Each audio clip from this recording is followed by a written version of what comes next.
Hello everyone. Last 3 videos के अंदर हमने इंडक्टर, रेजिस्टर और कैपेसिटर के इफेक्ट देखे हैं और उनकी एवरेज पावर निकाल ली है। लेकिन आज की इस वीडियो के अंदर ना हम आरएलसी सर्किट कंसीडर कर रहे हैं और मैं मान के चल रहा हूं कि जो ये सर्किट होगा ना मेरा, ये इंडक्टर डोमिनेंट होगा। मान के क्या चल रहा हूं, मेरा सर्किट इंडक्टर डोमिनेंट होगा। तो मैं मान लेता हूं किसी भी इंस्टेंट टाइम को, किसी भी टाइम टी पे ना मेरे सर्किट के अंदर ईएमएफ है ई नॉट साइन ओमेगा टी। अगर तो मेरा सर्किट इंडक्टर डोमिनेंट है तो जो मेरा फेस एंगल आएगा ना उसमें के वो पता है क्या बताएगा कि उतने फेस से मेरा करंट ईएमएफ को लैग कर रहा है। जो ईएमएफ होगी ना वो आगे चलेगी और मेरा करंट उसको हमेशा लैग करेगा किसी फेस एंगल फाई से, अगर मेरा सर्किट इंडक्टर डोमिनेंट है। तो अगर मैं 5 फेस एंगल कंसीडर कर लूं तो मेरा करंट कितना आना चाहिए, I not sine omega T minus 5। तो rate of change of work या रेट ऑफ डूइंग वर्क कितना हो जाएगा, इक्वल टू ई आई। ये मतलब पावर ही होगी एक तरह से, इक्वल टू ई आई। तो वैल्यूज डाल लो, ऊपर से उठा के वैल्यूज डालो। ई को डालो E naught sine omega T, I को डालो I not sine omega T minus 5। और यहां पे साइन ए माइनस बी का फॉर्मूला लगा के उसको खोल लो, E not I not sine omega T into sine omega T cos 5 minus cos omega T sine 5।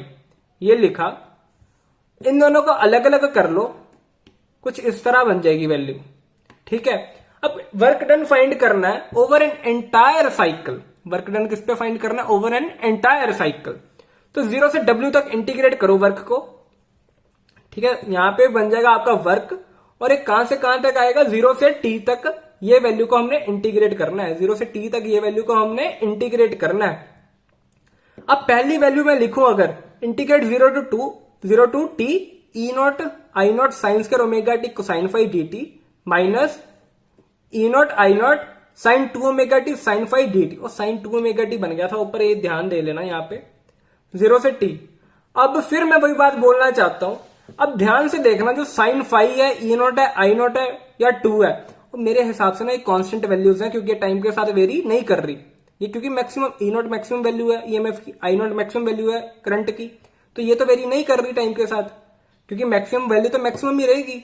और साइन 5 जो इनिशियल फेज था वो भी सेम है, तो वेरी क्या कर रहा है, sine 2 omega T with time. तो इसका ये फिर एक हार्मोनिक फंक्शन आ गया over an entire time period. इसकी वैल्यू क्या हो जाएगी, 0। नहीं तो डाल के देख लेना वैल्यूज।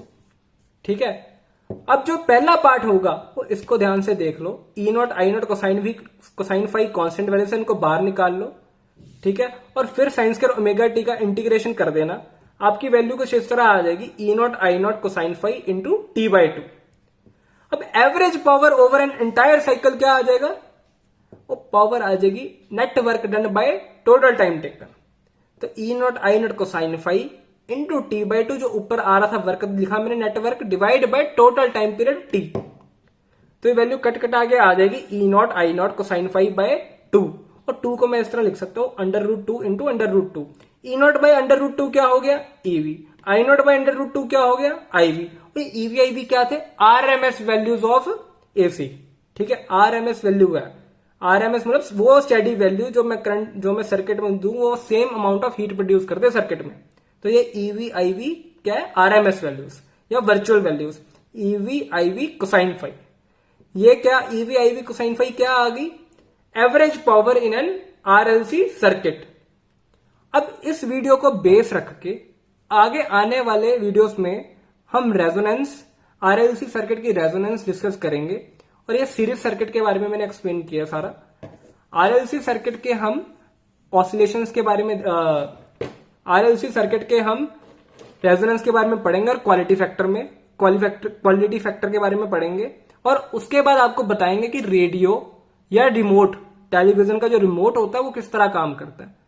मैं उम्मीद करता हूं आपको आज की वीडियो समझ आ गई होगी। अगर आपको कोई भी डाउट हो प्लीज कमेंट सेक्शन में जरूर पूछें। Thank you.